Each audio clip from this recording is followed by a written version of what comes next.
Hello, hello, career thought leaders. Happy New Year. It's good to see you all. And we are going to be talking about how we can help our clients succeed in today's interviews. So, as we're talking about this, it's so important to realize that it's a both and situation.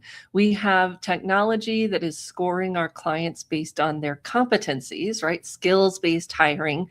Do you demonstrate that you've used the skills we want in this job? And then we also have the human part of it, where people are determining who to hire based on likability, based on that connection that we feel, do I want to work with this person all day, every day, right? It is a both and situation more and more today, because even in those in-person, well, not in person, but in the virtual interviews, Zoom, not asynchronous, we still have tools that are back in the background recording our answers, transcribing them, and scoring them based on those skills. And we know that there are tools like Bright Hire that do this for our hiring managers, and maybe them more importantly than recruiters. We know that recruiters aren't actually using these technologies as much as a hiring manager might, and a hiring manager might be using a very simple thing like a Zoom transcript and then plugging it into something like ChatGPT and asking, did this person demonstrate these competencies? So how do we prepare for an interview when we know that there are more audiences now that we have to prepare for? And most importantly, as we talked about, it seems like a long time ago right now, but the last Trend Tuesday Live, we talked about this surveillance effect where 84% of people talk differently when they know that AI is watching. And maybe even more than that, now that people know they need to have these competencies and there's all these things going on in interviews, they're using AI to script their answers or trying to use a teleprompter and just coming across as robotic and not making that connection that they need to make with the person on the other end, and maybe not even with the scoring system that isn't just scoring the words, but is also scoring your deliverability, your tonation, the things that show if you're engaged. All of those are also being scored, even if it's not necessarily scoring your facial features, which some of the systems still do, unfortunately, do that. So this is the piece that happens, and it happens a lot. And I see this, we've been helping entrepreneurs do marketing and videos for a long time, and a lot of people want to start with a teleprompter. Well, the challenge with a teleprompter or even a script that you've tried to memorize is that it comes across as that, right? It comes across as scripted. And typically we tell people, you want to have it what I call internalized, so that you can tell the stories, you can talk about what you've done in a way that is beyond scripted. It kind of starts as a script, right? A bullet points at least. And then you're practicing it, not to practice that exact delivery, but to internalize the story. And that's when we get past that and we're able to convey that warmth and connection, which is one side of what we're doing to differentiate from all the other AI. And other thing is the discernment or leadership skills. And when I say leadership, I don't mean, someone in a specific position.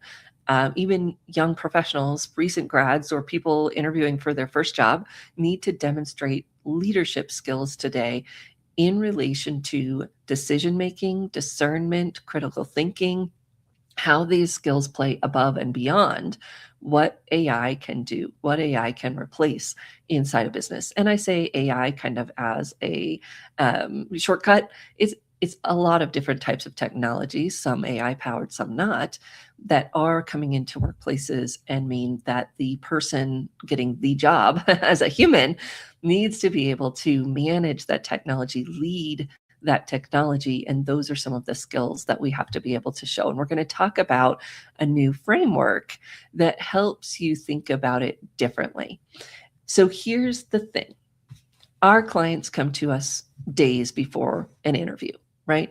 They don't have time to learn a whole new bunch of skills. And guess what? They really don't need to. They need a few key things that we can help them do with frameworks. And a lot of it comes from presence and confidence. And that connection piece comes from within. can't necessarily teach someone to connect with other people if they don't have that confidence in themselves. So a while ago, a long time ago, I was doing some research on what makes someone have that presence, what makes someone have that, you might call it confidence, you might call it gravitas, you might call it, I don't know. It's that thing, right? And a lot of times people think someone is born with that, right? They're born with that charisma. That's the word I was looking for. They're born with that charisma. They're born with that. And the truth is that, yes, some people may learn it easier. Some people may have learned it actually from negative things in their early life. They learned it as a defense mechanism, but it is a skill that all of us can learn. And we did a live stream on this maybe a year ago, on the skills that build up into presence, charisma, gravitas, whatever you want to call it.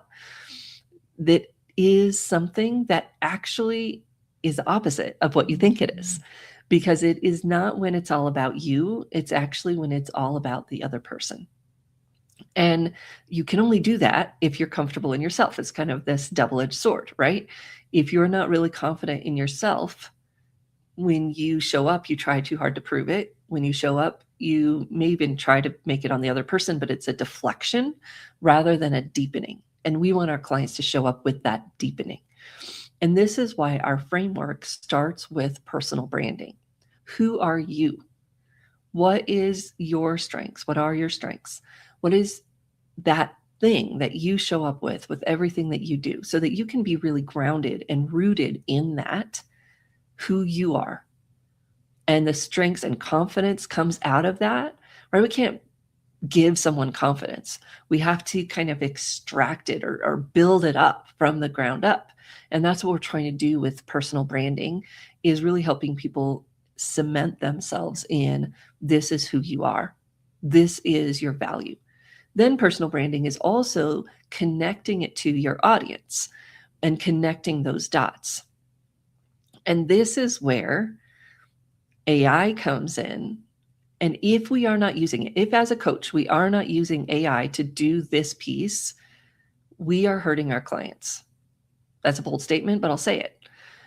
Because other candidates are, and because the hiring managers are, using AI to say, okay, how does my candidate align to the job? Your clients need to be doing that from the very beginning. So it's not who they are, right? That's their part of the brand that they can dig into, and AI can help with that, but that's kind of a whole different conversation. But it's more this connection of, how do I add value to the employer?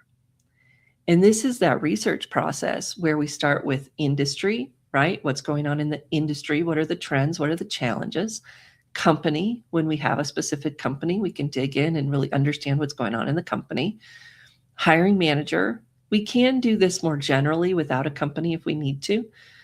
What is going on for that hiring manager? What do they care about? What is their challenges? All those things we've talked about, what keeps them up at night.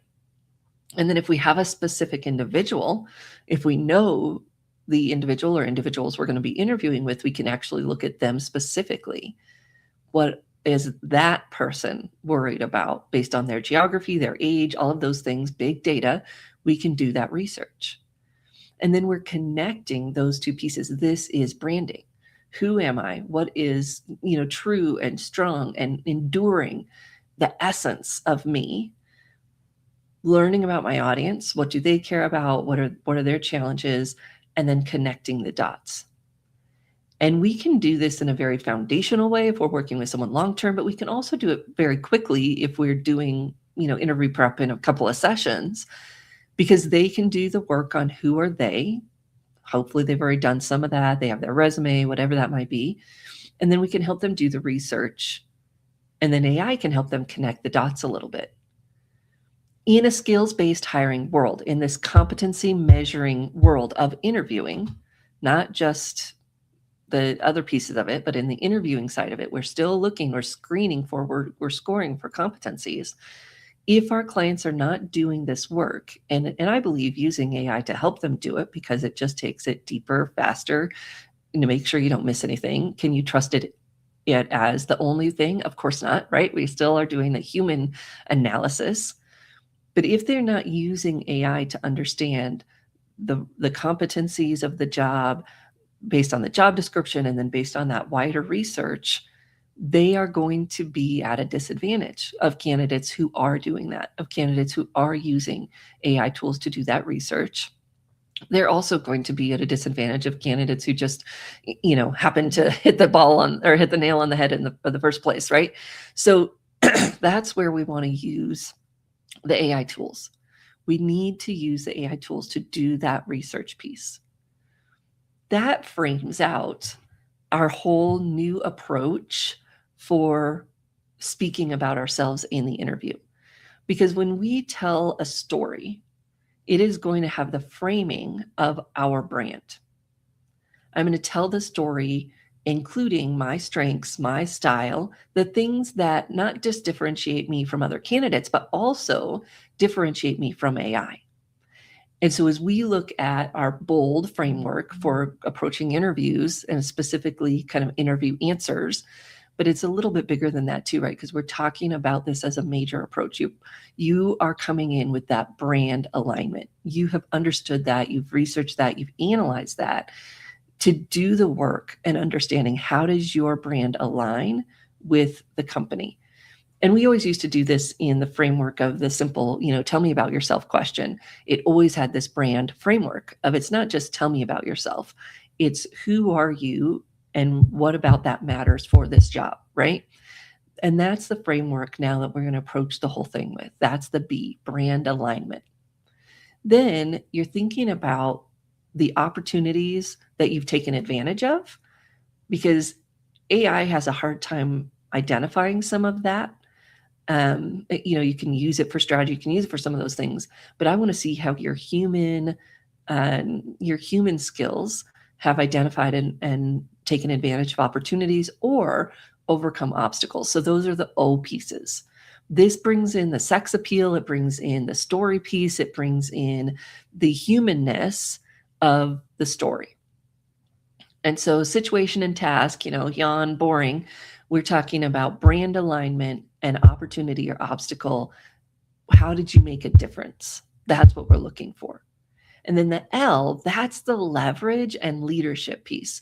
So this is how did you leverage the skills that are core to the job, and the leadership piece, when at all possible, that we can show we set a framework, we set the process, we're leading the AI tools, we're leading the technology, we're setting the framework, we're using our human skills, but we're leveraging them alongside the new technology skills. And I think you are not just waiting for the interviewer to ask a question about when you've used AI. Yes, I know they are asking those questions, but I would encourage our clients to think about in every story, is there a way to talk about how they've leveraged technology, how they've created frameworks or systems, or how they've led a system to get that result?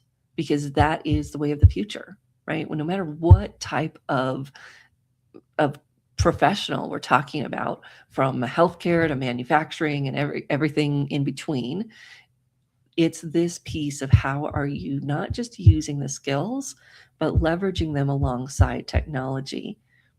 And we've talked a little bit about this part of interviewing being more important. Don't wait for that specific question. Build all of your answers to include that in, even if it's not AI specific technology, thinking about and speaking to how you're leveraging those types of resources in the work that you do from beginning to end will differentiate you in a way that other people aren't thinking, right? So we've got our brand alignment, we've got our opportunity or obstacle, we've got this leadership and leverage piece, and then we have the discernment. So yes, results are important, but our ability to get those results in an ethical way, in a way that again maximizes resources. How did you determine what the best way to move forward was? And so when we tell this story, we're thinking about all of those pieces. We're showing critical thinking. We can't just say that, we have critical thinking skills. We have to show it. And this framework allows for you to do that. So yes, you're going to talk about the outcomes, but you're also going to talk about the decisions that went into it and the frameworks that you used to get to that end. Because everybody's got results. We need those. They're important. They show that you're creating that value in your brand alignment piece. But that discernment of how do you decide what to do, and this is, of course, specifically related to if people are using AI outputs, how do you decide what is right and what is not, what to move forward and what not to move forward? Even having a story prepared of when you were using these types of tools to do something and you had to research it or disagree with it or whatever it might be. I call it clap back. I chat back or clap back to my GPTs all the time, right? That no, that's not right. Or where did you get that data? Making sure that we're discerning what is the best way forward, even when we're using these tools, is key. So, hi, Chris, long time no see. It's good to see you. Happy New Year. Hope you're doing well in your career. So this is that piece where we've thought about our framework, we're getting our brand alignment, we're using AI to do the research. Please, if you're in career services, this is one of those, to me, no-brainers, must-haves. You're hurting your clients if you don't use it. It doesn't require any personal information of our client to be put in unless they want to do that analysis of, my resume and stories versus the job description. It just is so differentiating, and it makes them stand out so much when they've done that research and dug deeper than the job description, and AI makes that so fast. So I hope that you'll start doing that. We've got a whole session on interview research, using AI to do interview research. So if you are interested in that, drop me a note and I'll put the link to that YouTube up when I put this in as well. So I've got all these pieces together, right? Now, how do I use AI beyond just the research piece? So here are a few tools that you may not know exist that we can use in our process.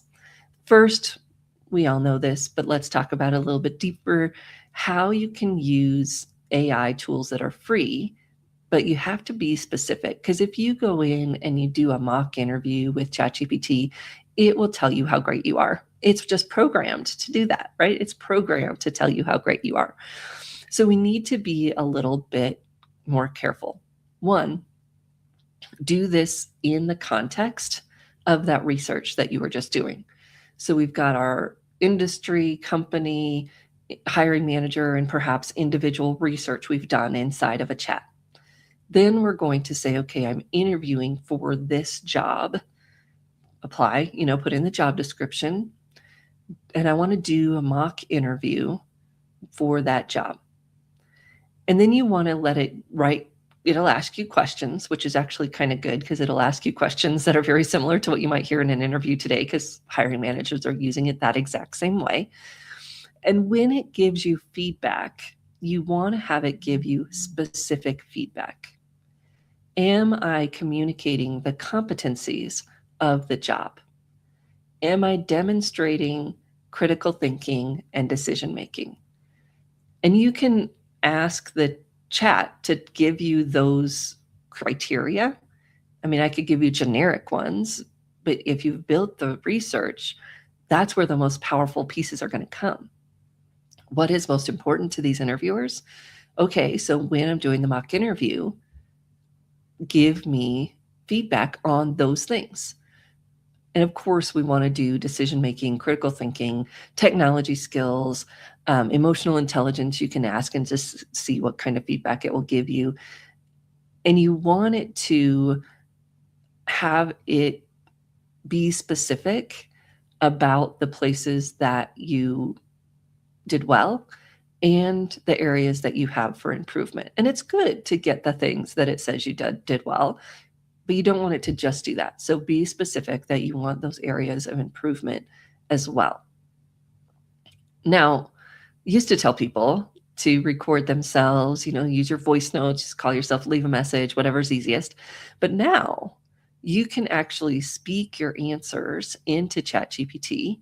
It's not going to grade your voice or your pauses or your delivery per se, but you can speak those answers in to the GPTs, Gemini, whatever, right? So that you can get that feel for answering and telling your stories verbally and not feeling like you have to script them and say exact words, in a written form. You can speak it in and get the feedback that way. And that's kind of like this simulator, right? Where you can have it create a mock interview for you, and you really don't have to give it that much direction for it to do that for you. Again, do it in the context of that industry, company, individual research. Tell it that you want feedback on what you did well, specifics around what you did well and areas for improvement.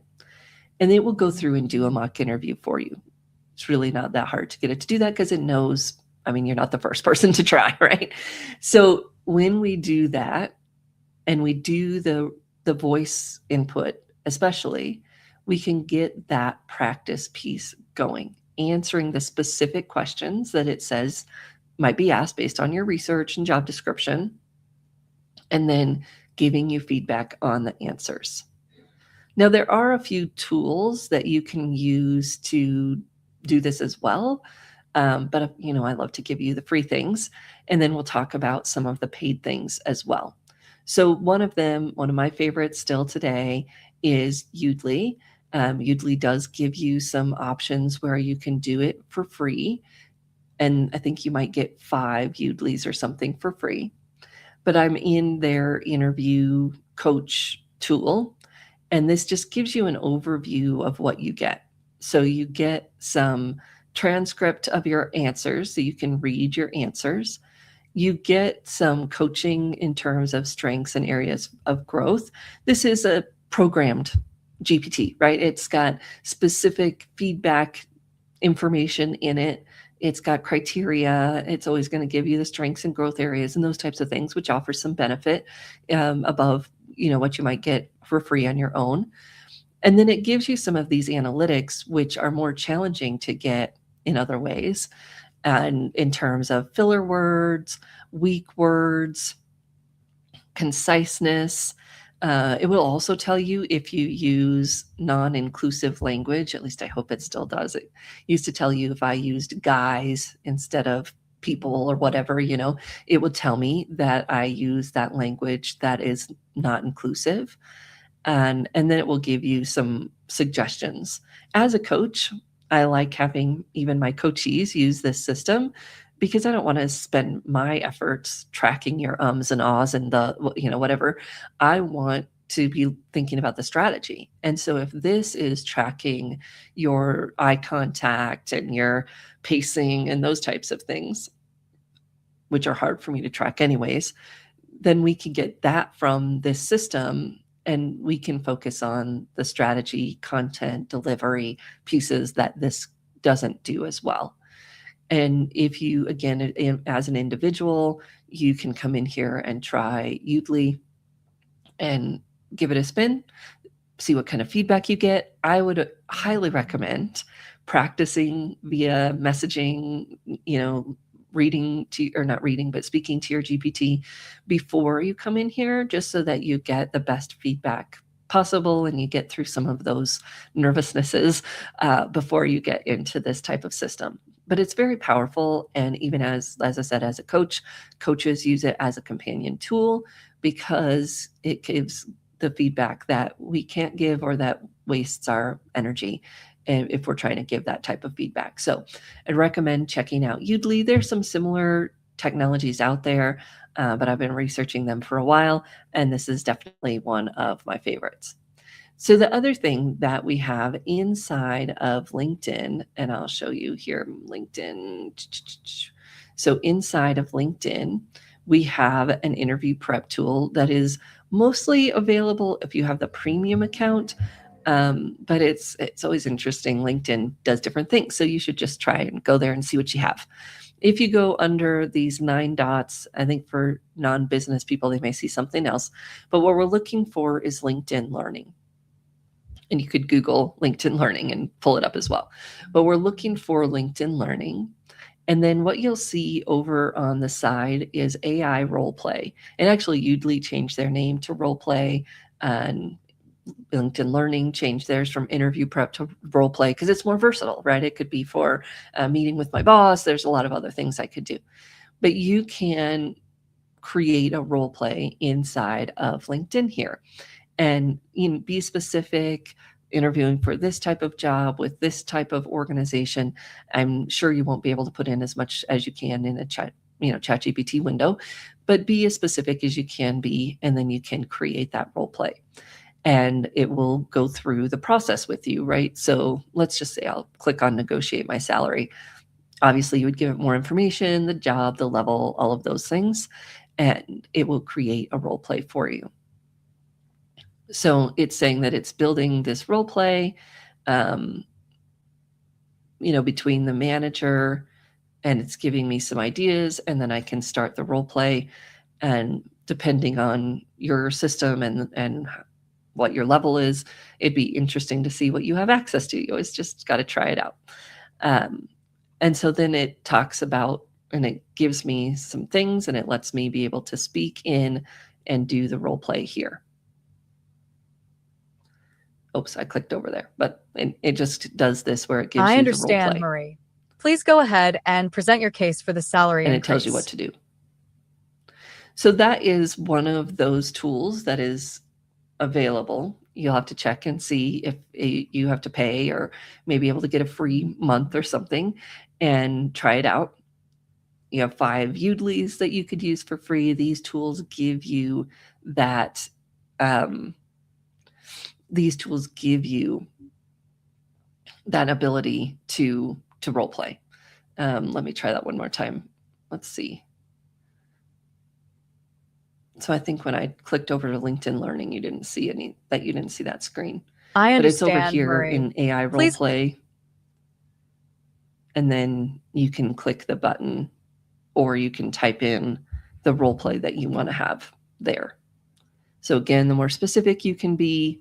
I don't love LinkedIn's model. I tend to think that their model is not as great as any of the others, which is strange since they are partnered with OpenAI.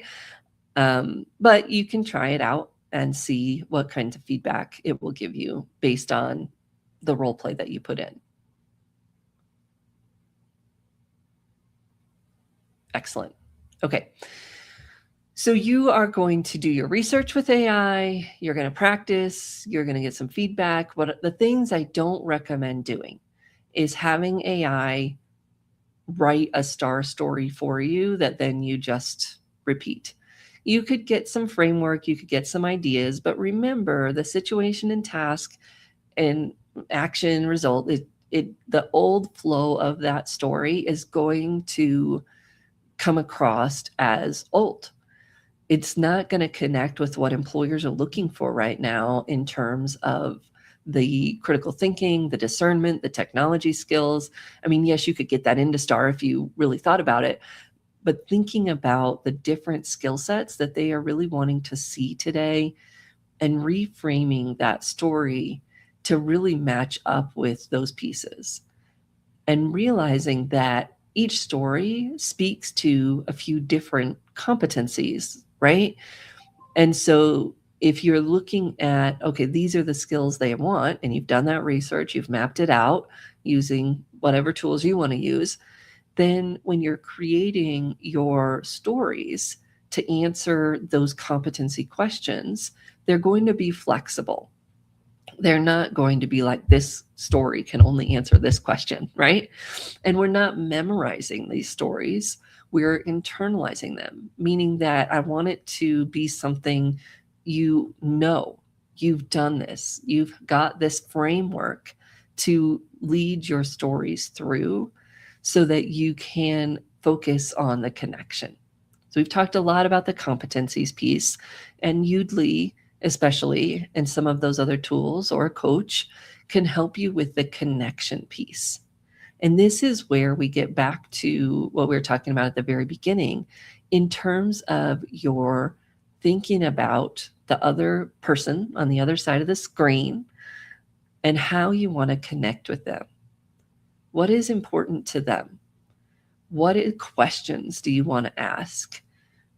And that piece of it isn't just so you have great questions, right? That piece of it is actually getting you into what we call the others self-orientation.